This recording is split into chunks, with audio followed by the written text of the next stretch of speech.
Jai Shri Ram. We are in the third part of Sri Rama's story. Last week we saw the marriage of Rama and Sita, which happened in. It was witnessed by all devas and rishis. After the marriage, Rama and Sita, along with Vishwamitra, returned to Ayodhya, and the citizens of Ayodhya were overjoyed to see the royal couple returning to the capital. The city was festive with flowers, shone like the Devaloka. Rama and Sita lived happily in Ayodhya for 12 years. These were 12 blissful years, you can see. Rama's grace and his strength, his courage, the purity of his heart, his compassion towards everybody, sweetness of speech, serenity, his deep wisdom, and his statesmanship were admired by the people of Ayodhya, and they were looking forward for him to be the. Dasharatha knew this, and considering his age, he wished to crown Rama as Yuvaraja and entrust him with the kingdom. The city was in a very joyous mood. Everyone in the kingdom was looking forward for the coronation ceremony.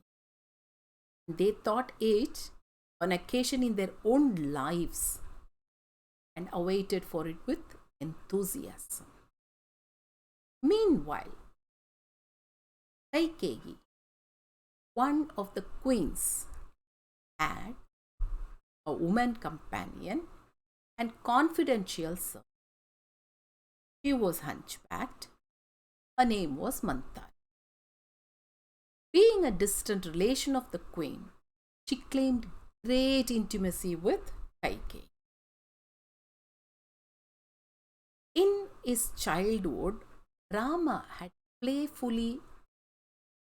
was playing with his ball and playfully had hit Mantara's hunchback with the ball. And she took it that he had done it wanted. He was a very small kid. She thought that he was making fun of her. But Rama was the one who would never do such. So now she wanted to take revenge. She poisoned Kaikeyi's ears with words like, if Rama becomes the king, what will happen to Bharata? And always the eldest son succeeds eldest son. So there is no chance for a younger brother. Kaikeyi, who had looked upon Rama as her own son, was caught in Mantara's arguments, became confused. She was thinking about this for quite some time, and she had hit on a plan to make Bharata as the Yuvara.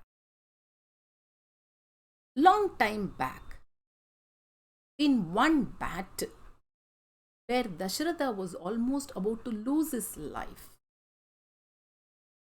Kaikeyi was the chariot.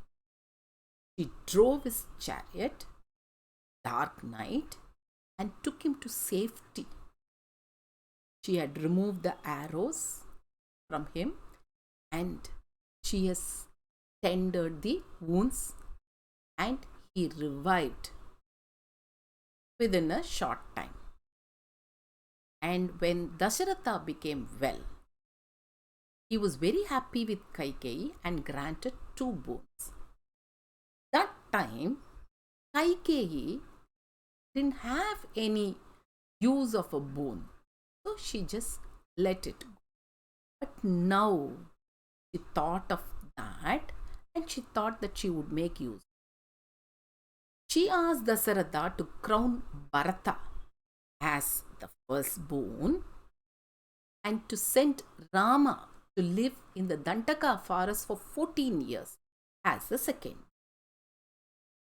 During Treta Yuga, if a prince goes out of his land for 14 years or more, he cannot claim the kingdom after he is back.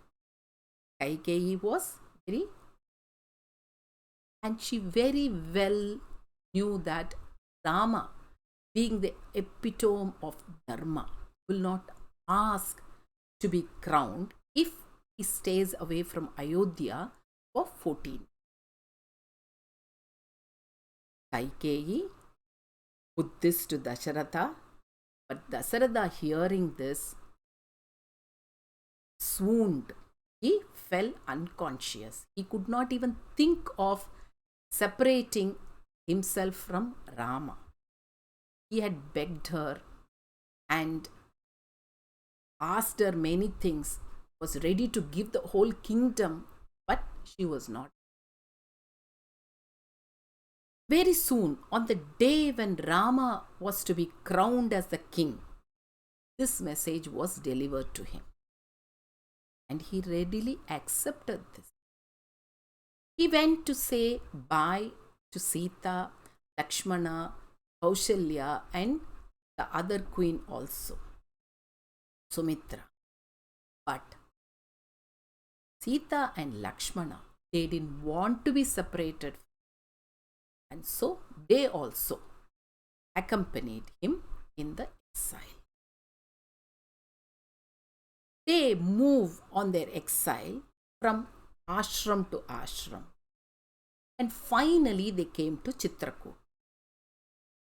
They proceeded to put up a hut, an ashram there for themselves. Lakshmana was a clever workman.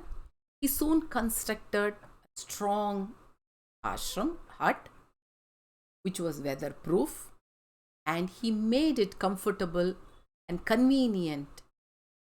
He had provided windows and doors also for this with the bamboos and whatever material available in the jungle. Beside the lovely Chitrakuta hill, on the bank of the river Malyavati, in that cottage, the 3 young people lived free from care, performing their daily devotional. They used to do their every day dharma, whatever is required a Brahmin to do, a Kshatriya to do, they did all that. They forgot that they were in exile even, spent the time happily. It was like as though Indra was spending his time in heaven, surrounded by the gods. We will meet again with the story, continuation of this, the next week. Please subscribe to my channel, Jayanthi's 5 Minutes. Thank you.